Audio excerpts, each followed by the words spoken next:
আলা মিন মুস্তাগফিরিন ফাআগফির লাহু।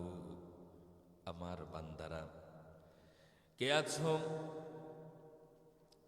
আমার বান্দারা কে আছো গুনাহগার,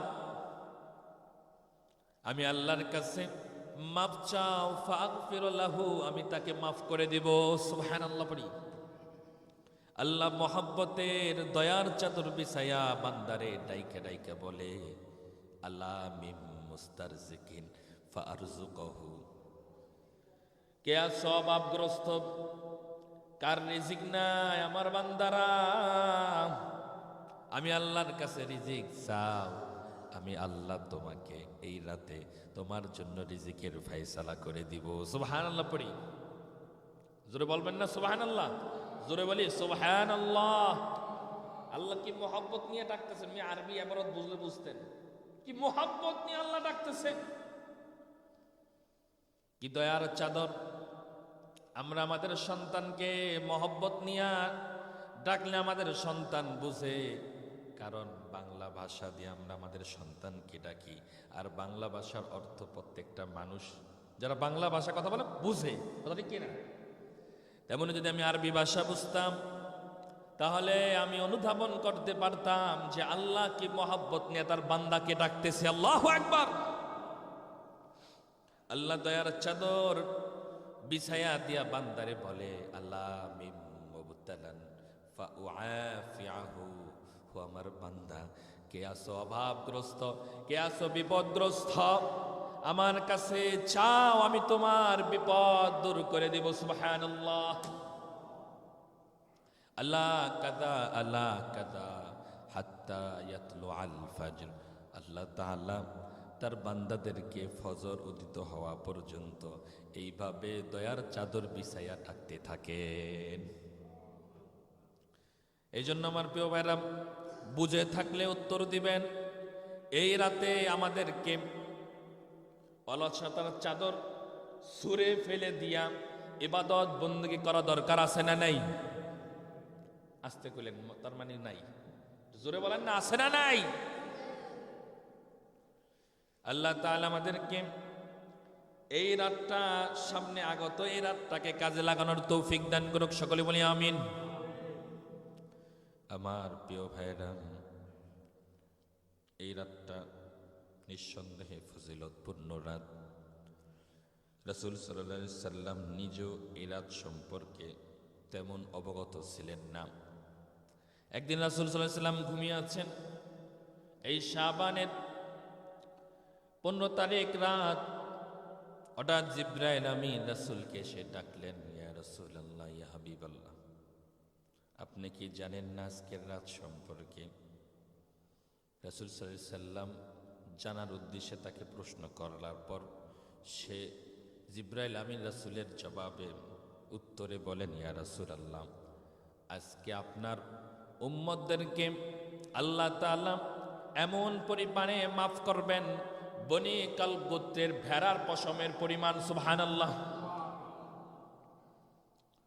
ভেড়ার পশমের পরিমাণ কেন বলা হয়েছে হাদিসে? পশম কি গণে শেষ করা যায়? কথা বলেন না কেন, গণে শেষ করা যায়? শেষ করা যায় না। এটা দ্বারা বোঝানো হয়েছে আল্লাহ তাআলা তার বান্দাকে, অসংখ্য বান্দাকে এই রাতে মাফ করে দেন। অসংখ্য বান্দাকে, অসংখ্য বান্দার নাম জাহান্নামের খাতা থেকে এই রাতে মুছে দেন। এই জন্য এই অসংখ্য মানুষদের মধ্যেও যদি আমার নামটা না লেখাইতে পারি, তাহলে আমার মতো কপাল পোড়া আর একটাও নাই। কথা ঠিক কিনা? আমার প্রিয় ভাইরা, এই জন্য এই রাতটাকে কাজে লাগাইতে হবে ইবাদতের মাধ্যমে, বন্দিগির মাধ্যমে, জিকির আজকারের মাধ্যমে। আরেক হাদিসে রাসূল সাল্লাল্লাহু আলাইহি ওয়াসাল্লাম এই রাত সম্পর্কে বলেন, আন মুআয ইবনে জাবাল রাদিয়াল্লাহু তাআলা আনহু আনিন নবী সাল্লাল্লাহু আলাইহি ওয়াসাল্লাম قال يطلع الله ইলা খালকিহি। এই রাতটা যখন আবির্ভূত হয়, আল্লাহ তাআলা তার বান্দাদের দিকে নজর দেন। একটু জোরে বলেন সুবহানাল্লাহ। দয়ার নজর দেন। আল্লাহ তাআলা তার বান্দাদের দিকে দয়ার নজরে তাকান। ফি লাইলাতিন নিসবি মিন শাবান, এই শাবানের রাতে ফায়াগফিরু লিজামিই খালকিহি, আল্লাহ তাআলা অতঃপর তার সকল সৃষ্টিকে মাফ করে দেন। সুবহানাল্লাহ বলবেন না? আল্লাহ তাআলা দয়ার চাদরে তার সৃষ্টির দিকে তাকান।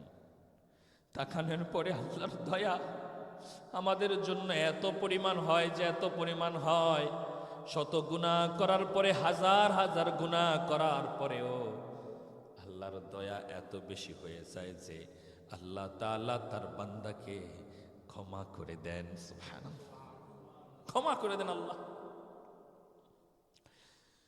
তারপরে রাসূল সাল্লাল্লাহু আলাইহি ওয়াসাল্লাম এই হাদিসের শেষাংশে বলতেছেন, ইল্লা লিমুশরিকিন ওয়া মুশাহিনিন, তিরমিজি শরীফের হাদিস। দুই শ্রেণীর মানুষদেরকে ছাড়া আল্লাহ তাআলা তার সকল বান্দাদেরকে মাফ করে দেন। কয় শ্রেণীর লোক ছাড়া?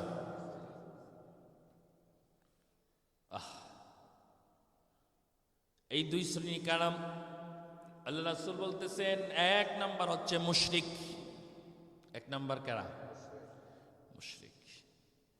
মুশরিকদেরকে আল্লাহ তাআলা খাস তওবা ছাড়া মাফ করেন না, তওবায়ে নাসুহা ছাড়া মাফ করেন না। যদি এই রাতে মুশরিকরাও তাওবায়ে নাসুহা আল্লাহর দরবারে এসে করে, তাহলে আল্লাহ মুশরিকদেরকেও মাফ করে দেন। সুবহানাল্লাহ।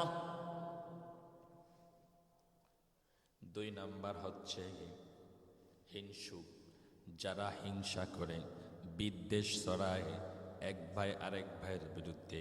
হিংসা বিদ্বেষ ছড়ানোর মতো মানুষ আমাদের সমাজে আছে না নাই? এই হিংসা বিদ্বেষ অহংকার যারা ছড়ায় সমাজের মধ্যে, এই রাত আল্লাহ তাআলা তাদেরকে মাফ করেন না। আমার প্রিয় ভাইয়েরা, আমরা জানতে পারলাম দুইটা শ্রেণীকে আল্লাহ তাআলা এই রাতে মাফ করে না। এক নাম্বার হচ্ছে মুশরিক, দুই নাম্বার হচ্ছে হিংসুক। এই জন্য শিরিক হয়ে যায় এমন কাজ করা যাবে, কথা বলেন না কেন? শিরিক হয় এরকম কোন কাজ করা যাবে? পবিত্র কোরআনে আল্লাহ তাআলা বলেন, লাউ আশরাকু লাহাবিতা আনহুম মা কানু ইয়ামালুন। যদি আল্লাহর কোন বান্দা শিরিকের মতো ভয়াবহ গুনাহ করে, আল্লাহ তাআলা তার জীবনে যত আমল আছে সব আমল নিমিষে ধ্বংস করে দেন। নাউজুবিল্লাহ। এজন্য রাসূল সাল্লাল্লাহু আলাইহি ওয়াসাল্লাম বলেন, উম্মত লা তুশরিক বিল্লাহি শাইআন ওয়া ইন কুতিলতা ওয়া হুররিকতা। উম্মত শিরিক করিস না, যদিও তোরে পুরে রুষ্ট বানায় ফেলা হয়, পুড়িয়ে সারকার করে দেওয়া হয়, হত্যা করা হয়, কতল করা হয়, তারপরে উম্মত শিরিকের মতো ভয়াবহ গুনাহ নিয়া আল্লাহর দরবারে হাজির হইও না। নাউজুবিল্লাহ পড়ি। আল্লাহর দরবারে হাজির হওয়া যাবে না শিরিকের গুনাহ নিয়া। শিরিকের গুনাহ নিয়া যদি আমি হাজির হয়ে যাই, তাহলে আমার কোনো উপায় নাই। উপায় নাই, সারা জীবন জাহান্নামের আগুনে জ্বলতে হবে। আর যদি আমার আমলের মধ্যে শিরিকের গন্ধ না থাকে, কুফরের গন্ধ না থাকে, আমলের মধ্যে যদি গুনাহ থাকে, আসমান জমিন ভরপুর যদি গুনাহ থাকে, যত গুনাহ থাকুক, কিন্তু ওই গুনার মধ্যে কুফর এবং শিরিকের গুনাহ নাই, তাহলে একদিন না একদিন আমি আপনি জান্নাতে যাব। সুবহানাল্লাহ। একদিন না একদিন আমি আপনার জান্নাতে যাব। যেই কালিমা পড়ছে লা ইলাহা ইল্লাল্লাহু মুহাম্মাদুর রাসূলুল্লাহ, তারাই জান্নাতে যাবে একদিন না একদিন। সুবহানাল্লাহ পড়ি। একটু মোহাব্বত নিয়ে এই কালিমাটা পড়েন, লা ইলাহা ইল্লাল্লাহু মুহাম্মাদুর রাসূলুল্লাহ সাল্লাল্লাহু আলাইহি ওয়াসাল্লাম। মোহাব্বত নিয়ে এই কালিমা যে পড়ে, এই কালিমার মূল্য পৃথিবীর আর দ্বিতীয় কোনো জিনিস দিয়া মাপা যাবে এত ওজন, এত মূল্য এই কালিমার। আমার প্রিয় ভাইয়েরা, আমরা জানতে পারলাম এই রাতে দুইজন ব্যক্তি ছাড়া আল্লাহ তাআলা সবাইকে ক্ষমা করে দেন। একজন হচ্ছে শিরিক করনেওয়ালা, আর একজন হচ্ছে হিংসা বিদ্বেষ যারা ছড়ায়। এই জন্য আমার প্রিয় ভাইরা, এই রাতে যখন আমরা ইবাদত বন্দেগী করব, ইবাদত বন্দেগী করার আগে এই দুইটা কাজ থেকে আমাদেরকে তওবা করা দরকার আছে না নাই? তওবা করে ফিরে এসে এই রাতে যদি আমি ইবাদত বন্দেগী করি, তাহলে আল্লাহ তাআলা এই রাতের উসিলা করে আমাদেরকে মাফ কইরা জান্নাতীদের কাতারে শামিল করে দিবেন। সুবহানাল্লাহ। এই রাতে কি ইবাদত করতেন আল্লাহ রাসূল সাল্লাল্লাহু আলাইহি ওয়াসাল্লাম? হাদিস শরীফে সংক্ষিপ্ত আকারে বলতেছি। হাদিস শরীফে একটা হাদিসে পাওয়া যায় রাসূল সাল্লাল্লাহু আলাইহি ওয়াসাল্লাম এই রাতে কবর জিয়ারত করতে দেখা গেছে। জান্নাতুল বাকিতে রাসূল সাল্লাল্লাহু আলাইহি ওয়াসাল্লাম কি করছেন? কবর জিয়ারত করছেন। রাতে জিয়ারত করবেন, আত্মীয় স্বজনের কবরের পাশে গিয়া জিয়ারত করবেন, তাহলে সুন্নতের উপর আমল হয়ে যাবে। করা যাবে তো ইনশাআল্লাহ? করবেন তো ইনশাআল্লাহ? আল্লাহ আমাদেরকে তৌফিক দান করুক, সকলে বলেন আমিন।